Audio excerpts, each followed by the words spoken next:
Good morning, friends and family. It rained last night, or at least when I woke up this morning it was drizzling. Stayed in my tent for a while. It's about 8:30 now and it's not raining, which is good news, but it looks like a dark and cloudy and muggy day all day, but I'm making oatmeal. We have oatmeal with peanut butter, cinnamon, raisins, sugar, gonna throw in some walnuts, and that's good to go.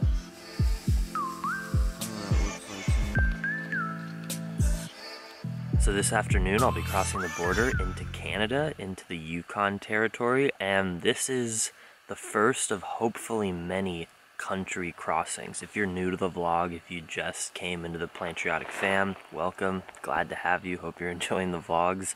But what I'm attempting is to ride my bicycle from Anchorage, Alaska, which I left from a week ago.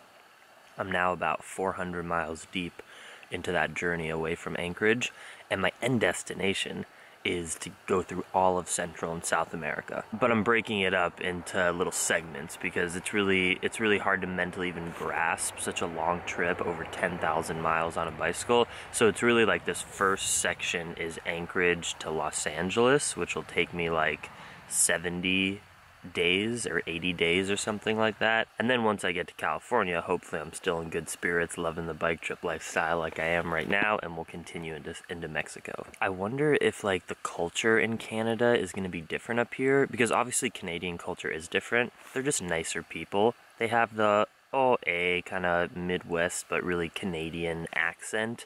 But I feel like out here, like really deep into the bush, that kind of culture of like Canada versus America kind of disappears, and it's just like rural mountain forest culture. But we'll see. I hope Canadians are really nice. I mean, Alaskans have been nice too. Okay, heading out for my last day in Alaska. And you'll understand this if you go camping or if you're like a bike packer as well, but I get so much satisfaction in the simple things when you're living this lifestyle. Like I just folded up, I just packed up my whole bike, and everything, you know, was sprawled all over the place. I had my tent, I had my kitchen, and then just in, 30 minutes to see it so perfectly organized and packed, like that gives me so much satisfaction out here. Let's get on the road to warm up. My hands are frozen. Fun fact, aspen trees have like 10 SPF on them. Well, it's wet so you can't really see it, but if you rub a dry aspen leaf you'll get some like white powder, and it's actually sunblock to protect the trunk, but it can protect your face too.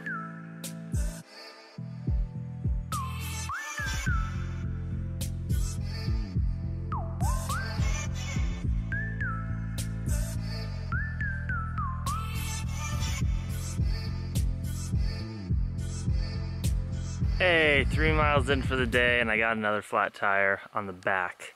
So that means I gotta think there's clearly something wrong. Although I rode on the one yesterday for like 10 miles and it was fine this morning. So clearly something happened this morning on the ride. Whatever, I found the culprit. A little piece of glass, which I just dropped. In that case, I know what it was from, so that means the tire is not like broken or anything, it's just there's got a piece of glass. So I might just keep that tire. If it happens again, I'll switch it out and get rid of the tire, but it's good to keep a spare. So I found what the problem was. I'll change the tube. Oh, I should have a patch kit. I don't have a patch kit on me.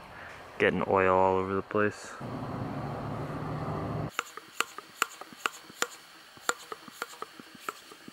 Well, at least I didn't get shot.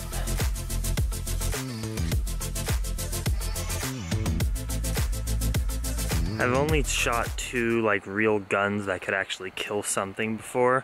One time, I'm pretty sure, if my memory is correct, it was in Hawaii with my family, which is a very like strange activity for my parents in particular to bring us to, but I'm pretty sure they took us to like some Hawaiian shooting range and we shot like a rifle or something. And then the second time, and like the way scarier and more like legit gun time was with Adam Gruber, of course. When I went to visit him years ago, he has guns. Him and his parents. I don't know if he personally does anymore, but we went to like a shooting range and I got to shoot his handgun. It was scary. This is my YouTube channel. I get to say whatever I want. I can get political sometimes. I don't only have to talk about animal rights, health, and bicycle adventure. I believe that guns are too readily available and accessible to Americans. You take most countries like ours in the world and no one is able to buy these super high-powered freaking like machine gun. I don't know much about actual guns, but I know that you can buy crazy types of guns that you would never need just to protect yourself. Like, these are like war weapons and Americans can buy them quite easily. Of course, for some people, if they want to hunt and subsist on that food, or if they want it for protection for their house, I understand the reason that people want to keep their guns, but the more guns we put out there in the world, the more people are going to get shot in schools and in movie theaters, and kids will go into their parents' gun cabinet and something bad will happen. So I am generally anti-freaking guns. Look at this crow. What? I'm your friend. All right, let's get back on the road.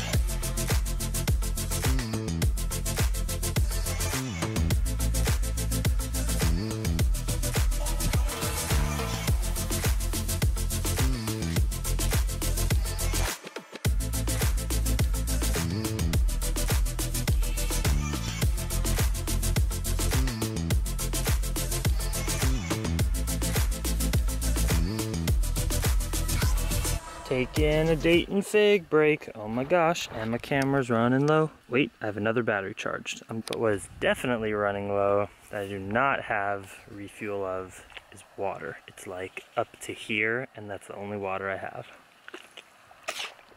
Hopefully I'll run into something soon. But you never know out here. I might just have to lick the leaves. Frozen figs. Yum. Let me tell you about some of my rituals. Life is so spontaneous and in the moment when you're on a trip like this that you develop patterns just to like mentally feel comfortable and stay on some sort of schedule. So one of them I have is that I wait at least an hour before I put in any headphones or any like stimulation while I'm biking. And I do that in the morning. And I do that in the morning, one, to save battery, but two, just to like have no distractions, see how my body's feeling first thing in the morning, how's the road feeling, how's the environment, see if I can see any animals because they're usually out in the morning. And then at 1 hour, I take a break, which I'm doing right now, and I say, okay, am I liking this kind of just being able to purely think without any distractions, or do I want some music? And then I turn it on or not. Exciting stuff. Oh my gosh, you guys, I just discovered some ancient mountain hillside Native American artwork. Oh my gosh, it almost looks as if it's a stick figure of a man. Oh, I wish I had service so I could notify the government archaeologists about this.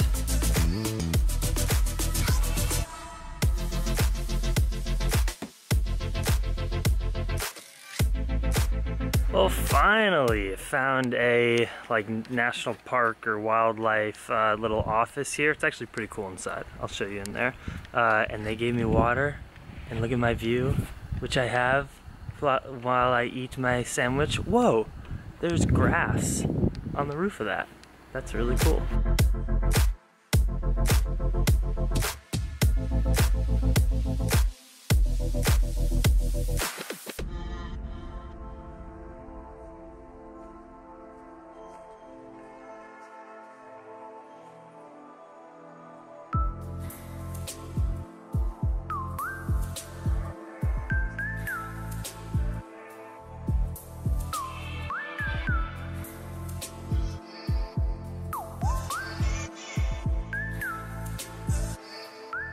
Well, I just left Alaska. There's the Yukon sign, and then a construction worker just told me, oh, by the way, this is all dirt. I'm gonna have some rough roads for the next like 10 miles, they said.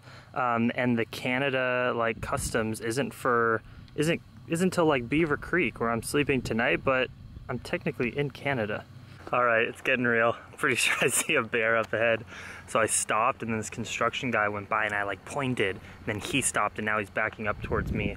I bet he's gonna tell me if it's a bear or not.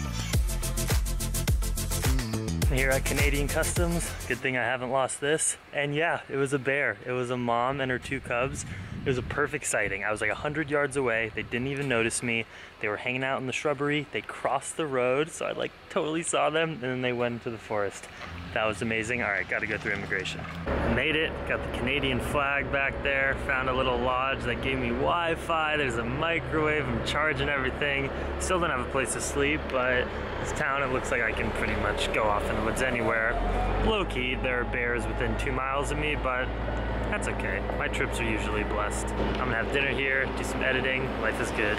Exactly what I expected. The stores in Canada look exactly the same. It's that rural culture.